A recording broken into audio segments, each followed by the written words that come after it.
Alors, je m'appelle Pierre-André Berthollet et j'ai été sollicité par le comité de la Bayardine pour être président du comité d'organisation des premières fêtes médiévales en 1987. Alors, j'ai pas le souvenir très précis de comment et qui m'a contacté pour assumer la présidence de ce comité d'organisation des premières fêtes médiévales. J'ai devant les yeux, dans le souvenir, plusieurs personnes comme Marie-Noël Raymond, Madame Besse, Stéphane Bessereau. C'est tous des gens après, et puis Elsa aussi, bien sûr, c'est tous des gens après qui ont été dans mon comité d'organisation. Toi, tu avais des rapports particuliers au préalable avec la société médiévale ou c'était quelque chose de nouveau? Alors, je connaissais cette Bayardine naissante depuis 2-3 ans. Et puis, quand on a décidé de faire cette première fête médiévale, on est simplement venu me trouver. Je savais pas tout à fait où je mettais les pieds. Et puis, j'ai commencé par accompagner la société dans différentes sorties, dans mon costume de fou du roi. Et je présentais le groupe à chaque prestation et tout ça. Et je me souviens surtout des super voyages qu'on a fait à Alba et puis à Assise, qui ont été un peu le fondement du départ de notre fête médiévale, quoi. On a pris beaucoup d'idées dans ces deux lieux historiques. Ouais. Tu parles de ces sorties, mais de manière plus globale. Quand tu y repenses, tu sais pourquoi tu as accepté ce poste, cette présidence? Parce que pour moi, j'ai accepté ce poste de président parce que le médiéval est foncièrement lié à Saillon et moi j'ai toujours adoré ce village et je trouvais que c'était vraiment un groupe qui faisait vivre Saillon et qui reflétait un peu cette image de bourg médiéval super bien conservé aux alentours et puis même plus loin que les alentours, puisqu'on est allé en Suisse allemande, on est allé dans un ou deux pays limitrophes. Je trouve que c'était un bon ambassadeur. Tu parles de Saillon, du bourg médiéval, mais au niveau de l'esthétique médiévale, est-ce que tu avais d'autres connaissances ou est-ce que tu as été fouiné par rapport à cette esthétique du moment que tu avais accepté ce poste au-delà des voyages? Oui, j'ai un beau souvenir par rapport à la préparation de cette fête, c'est qu'en voyage avec ma famille dans le sud, pas dans le sud, dans la Loire Atlantique, à Ancenis plus particulièrement. Je voyageais à l'époque avec un camping-car et on avait vu qu'il y avait une fête médiévale, mais c'était un peu en avance par rapport à notre programme. On avait continué nos vacances, mais on était quand même revenu une semaine plus tard pour voir cette fête médiévale à Ancenis. Et puis, bon, c'était une fête assez simple, où il y avait beaucoup plus de gens non costumés que de gens costumés, mais il y a quand même eu quelques idées qui sont venues de là. Ouais. Justement, tu parles de ces idées liées à la fête, soit dans ce livre. De manière globale, vous aviez fixé des objectifs pour cette première fête?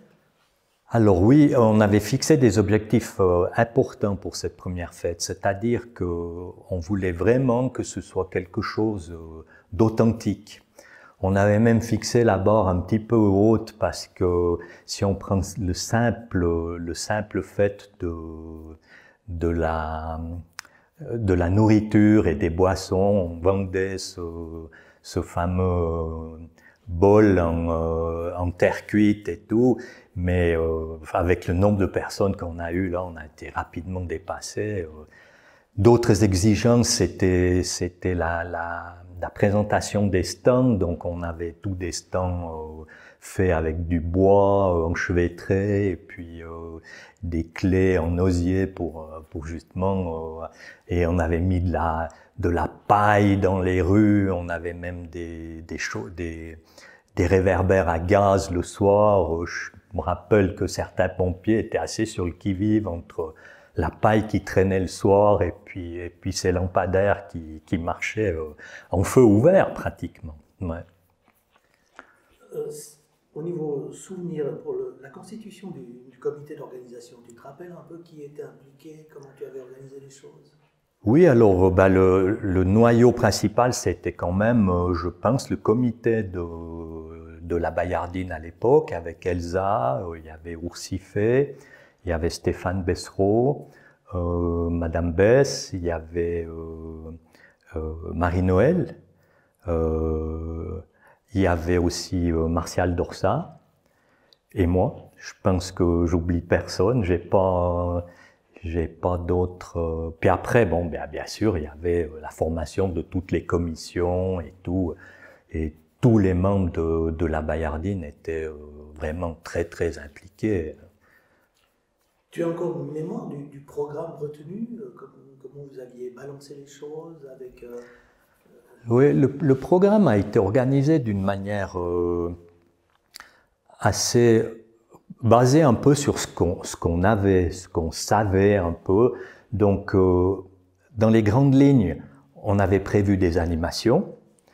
On avait prévu que la Bayardine se produise à plusieurs reprises et tout, chose que on n'a peut-être pas tellement pu tenir la première fois parce que tous les gens de la Bayardine étaient occupés soit derrière un stand, soit derrière accompagner ceci ou cela, mais on avait quand même pu compter sur des animations qui étaient assez extraordinaires, qu'on avait retenu d'Alba, pardon, la course aux ânes, c'était absolument mythique, quoi. On a eu cette course aux ânes à Alba, c'était pour se moquer de la fameuse course de chevaux de Sienne, qui est une course historique avec c'est la noblesse de Sienne qui s'affronte à travers les quartiers et tout. Et puis là, à Alba, ils ont pris cette décision de faire ça avec des ânes. On a récupéré des ânes dans tout le coin du Valais. Et puis, on a eu vraiment des tout beaux moments à faire cette course sur la place du marché, à Saillon, la place du cimetière, oui. Les gens de Saillon, comment ils ont vécu la préparation des fêtes, voire la fête elle-même? Tu as un peu souvenir de comment ça s'est passé? Pour les gens de Saillon, je pense qu'au début, il y avait quand même pas mal de scepticisme. Voilà, comment un village de 800-850 habitants à l'époque veut organiser une grande fête comme ça, quand on nous a commencé à nous voir se balader dans le village et puis regarder à certains endroits où on pourrait poser des stands, puis après demander la permission aux propriétaires des places et tout. Là, ils ont été un petit peu mis au courant, qu'est-ce qui va se passer, et comment, et pourquoi, mais ça va. Pour moi, une anecdote qui représente tout à fait cet état d'esprit, c'était Hermann Thur. Parce que quand on a été vers Hermann pour lui demander, pour placer quelque chose, un stand vers chez lui et tout, il a secoué un peu la tête et puis il disait mais vous êtes fous d'organiser une fête comme ça pour notre village et tout. On a dit ouais, mais tu vois, faut faire connaître un peu la Bayardine, faire connaître le village, on veut faire quelque chose d'un peu spécial. Et puis quelques jours plus tard, avec Stéphane Bessereau, on est allé trouver de nouveau Hermann pour lui demander des fromages à raclette, parce qu'on avait prévu pour les sociétés invitées de faire la fameuse raclette valaisanne. Et puis quand on lui a demandé entre 10 et 15 fromages pour la raclette, je vois toujours Hermann dire « Eh ben, ce sera une grande fête ». J'ai trouvé que c'était un peu l'esprit qu'il y avait un peu à l'époque dans le bourg. Voilà. Au-delà des points forts, donc, pour les points forts, tu as parlé de la course aux ânes. Est-ce qu'il y avait d'autres... Ah oui, un autre grand point fort de cette première fête médiévale et qui a été le succès de toutes les autres fêtes après, je pense que c'était le cortège du dimanche. Ouais.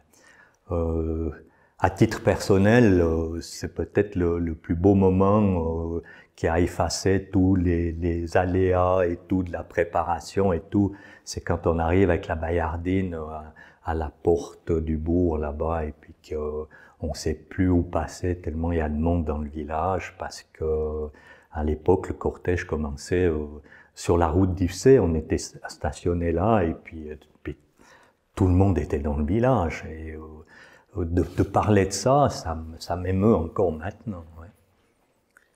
Là, on a parlé surtout de ce qui s'est bien passé. Est-ce que il y a quelque chose qui a un peu mal tourné, qui n'a pas répondu aux attentes, ou l'essentiel a été... Alors de mon point de vue, bon, il y a eu un petit débriefing après pour ce qui a peut-être moins bien marché, c'est qu'on a été surpris par le monde.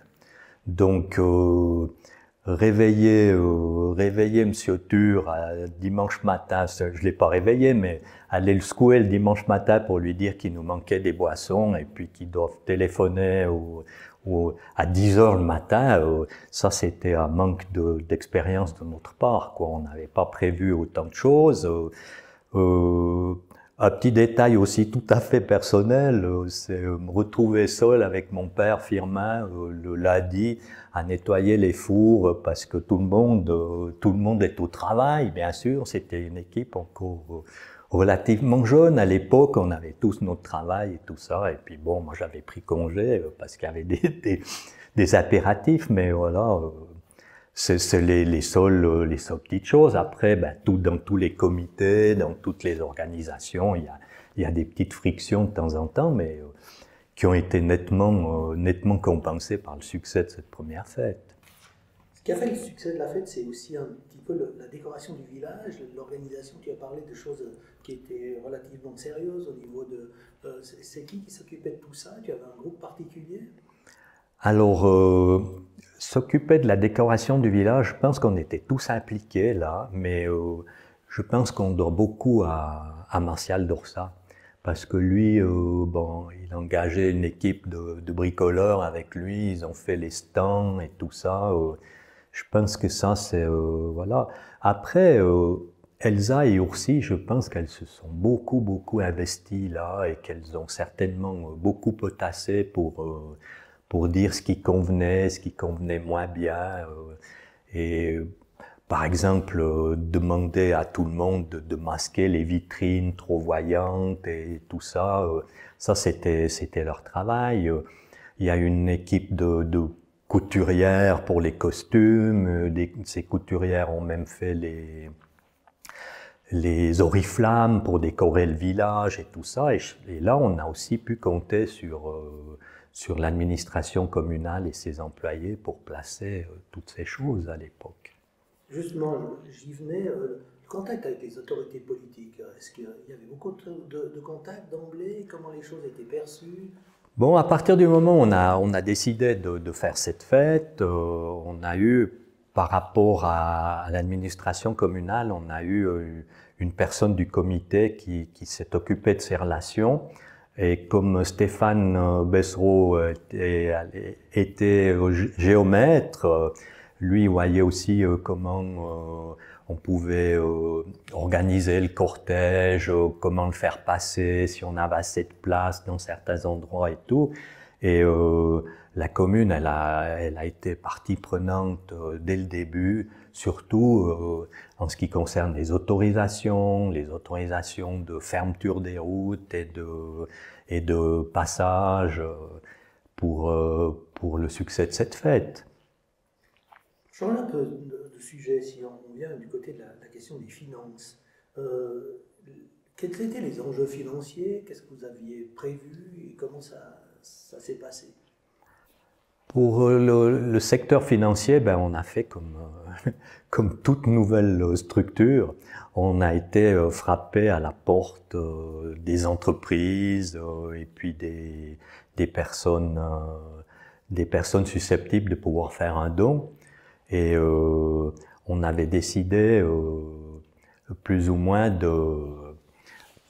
on était engagé solidaire, si on peut s'exprimer comme ça, par rapport, les membres du comité étaient engagés solidaires en cas de déficit de la fête. Il y a certaines choses qui ne sont pas faites parce que décidées par le comité, on n'ose pas, c'est trop grand pour la première fois et tout, donc on a laissé tomber, entre parenthèses.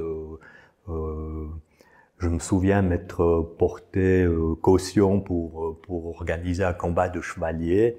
Et puis, pour finir, ça n'a pas été admis parce que dans une première fête médiévale, il ne fallait pas voir trop grand et ça s'explique. C'est tout à fait compréhensible. Tu as encore une mémoire sur le budget prévu J'ai plus tellement de chiffres en mémoire. Je peux pas dire sans puiser dans les archives ou bien comme ça. Je peux pas dire exactement qu'est-ce qu'on avait comme budget et tout. Ça, je me rappelle plus tellement, non. Par contre, tu confirmes le bénéfice de cette première fête qui était de 73 000 francs. C'est pas un petit succès. Oui, oui. Par contre, je peux parler du bénéfice. On a fait 73 000 francs de bénéfice cette première édition. 850, j'ai l'habitude de dire, 850 habitants à Saillons. Je pense que sur ces 850, 300 étaient mobilisés par cette fête. Entre Saillons et les environs, les gens qui ont participé à la tenue d'un stand, au cortège, aux animations aussi. Et puis, oui, le bénéfice, eh bien, il a servi à la Bayardine et puis pour organiser les prochaines fêtes, quoi. Tu as parlé de souvenirs émouvants, amusants, avec l'anecdote des fromages que vous avez commandés. Est-ce que tu as encore d'autres souvenirs comme ça qui te viennent en mémoire, même peut-être des souvenirs un peu plus pénibles où tu ne pensais pas qu'il y aurait difficulté, puis il y a eu difficulté?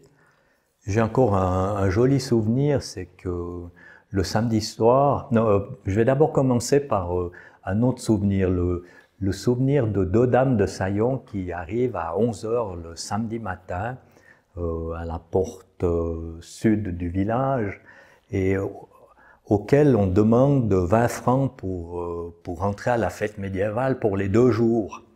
Et puis ces deux dames, déjà un petit peu sur l'âge à l'époque, elles s'étonnent du prix, et puis comme je suis présent en tant que président, je vais vers elles, et puis en m'adressant, dis écoutez, ouais, vous verrez, ce qu'on vous a préparé, ça vaut largement ces 20 francs d'après moi. Alors, dimanche soir, si vous n'êtes pas satisfaite, vous venez vers moi et puis je vous rembourse personnellement. J'ai plus jamais revu ces deux dames dans ce contexte. Voilà, ça c'est une anecdote. Voilà. Une autre, c'est celle du samedi soir, où on se retrouve avec Stéphane Bessereau et puis Marcely au milieu du village, à la croisée des chemins, et on nous annonce que les ânes qu'on avait parqués en plaine sont évadés et puis qu'ils se promènent du côté de Fuy. Donc, comme c'était des ânes empruntés aux 4 coins du village, du canton même, donc c'était assez important de les récupérer. On est parti à 2h du matin récupérer ces ânes qu'on a tous retrouvés, heureusement. Voilà, ça c'est une belle anecdote qui reste. Ouais. Là, tu as mené ces fêtes médiévales au succès. Est-ce que ensuite tu as gardé des liens avec la Bayardine ou pas outre mesure après les fêtes? Après, non, après les fêtes, j'ai pas gardé de lien parce que j'ai pas participé à la vie de la société. Par contre, j'ai beaucoup apprécié de pouvoir participer aux fêtes médiévales suivantes, comme une fois j'étais conteur, une fois j'étais acteur. Je me souviens d'une petite scénette qu'on avait montée avec Barthélemy Loretin sur la place devant la Stella. C'était une histoire d'alchimiste, un truc comme ça, voilà. Ça, ça m'a toujours resté à cœur. Et après, pour les fêtes suivantes, j'ai plutôt vécu on peut pas dire de l'extérieur parce qu'on est quand même confronté à l'ambiance de la fête quand on fait des photos, c'est clair. Ouais. Peut-être une dernière question pour ma part. J'avais vu dans les PV que tu avais notifié qu'il fallait peut-être, pour les fêtes suivantes, bien séparer la Bayardine, la société médiévale, de la gestion des fêtes. Alors, sans rentrer dans des détails précis, mais qu'est-ce qui a motivé cette idée peut-être de se dire qu'il faudrait peut-être faire deux entités un petit peu séparées? J'ai eu, comme à la période du débriefing, j'ai pensé que c'était bien de séparer le comité de la fête médiévale du comité de la Bayardine, dans ce sens que la Bayardine, c'est une société qui peut animer la fête médiévale, qui a certaines choses à présenter, ou bien certaines missions pendant la fête médiévale, comme accompagner des groupes, ou bien recevoir des invités, et tout ça. Et j'ai pensé que dans une société, on ne peut pas retrouver ou trouver toutes les structures nécessaires à l'organisation d'une grande fête comme ça. Et ça se voit aussi dans les autres manifestations, que ce soit les festivals de fanfare, ou bien les courses pédestres qu'on voit maintenant, ou bien les combats de rennes, tout ça. Je crois que c'est important d'avoir des gens qui sont un peu formés dans certains domaines, comme la finance, le management et tout ça. Et on ne peut pas trouver toutes ces ressources-là dans une société qui vient pour chanter, pour danser, pour animer, pour jouer du théâtre et tout ça. Ça, je crois que c'est assez impératif de devoir procéder comme ça. Est-ce qu'il y a un élément que tu aimerais mettre en avant qu'on aurait oublié de traiter avec ce petit parcours qu'on t'a proposé du côté des premières fêtes médiévales? Un élément peut-être, je sais pas moi, plus émotif ou plus quelque chose, un souvenir qui... Le déroulement de tout le processus, si on prend à partir du moment où on m'a contacté, les séances du comité, les défilés, l'organisation de la fête médiévale, les tensions et puis les accords qu'on a pu trouver dans le cadre du comité et tout, l'émotion de la fête médiévale elle-même, l'ambiance qu'on a mis dans le village et tout, c'était un des plus beaux moments que j'ai pu vivre dans ma vie. Ouais, ça, je crois que c'était vraiment un beau moment de partage avec tous ces gens. Ouais. Tu parlais avant du programme et puis aussi du succès des fêtes. Alors comme c'est une fête d'extérieur, c'est vrai qu'on a aussi beaucoup tributé à la météo. Moi j'avais 3 ans en 1987, donc j'ai toujours connu les fêtes médiévales en début septembre, parce que par Étréty, c'est justement un peu la période de l'année la plus sèche. Mais est-ce que c'était déjà le cas en 87, et puis est-ce qu'il y avait une réflexion qui était menée par rapport à ça au niveau de la date qui a été choisie? Pour choisir la date des fêtes médiévales de 87, j'ai aussi une petite anecdote là. Là, c'était un peu une petite dissension au niveau du comité, parce que la date qu'on avait choisie, c'était une semaine plus tard, et puis, ou bien une semaine plus tôt, et se déroulait à l'époque à Martigny un grand festival de musique folklorique, où il y avait un immense cortège. Et dans ce cortège, il y avait les légions romaines à Martigny. Et puis Martigny, sachant que nous, on avait choisi la même date pour les fêtes médiévales, ils sont venus nous trouver, puis ils ont dit, écoutez, il faut déplacer cette fête médiévale parce qu'on va être en concurrence et tout ça. On ne voyait pas tellement la concurrence à l'époque qu'on pouvait faire avec cette grande fête nationale.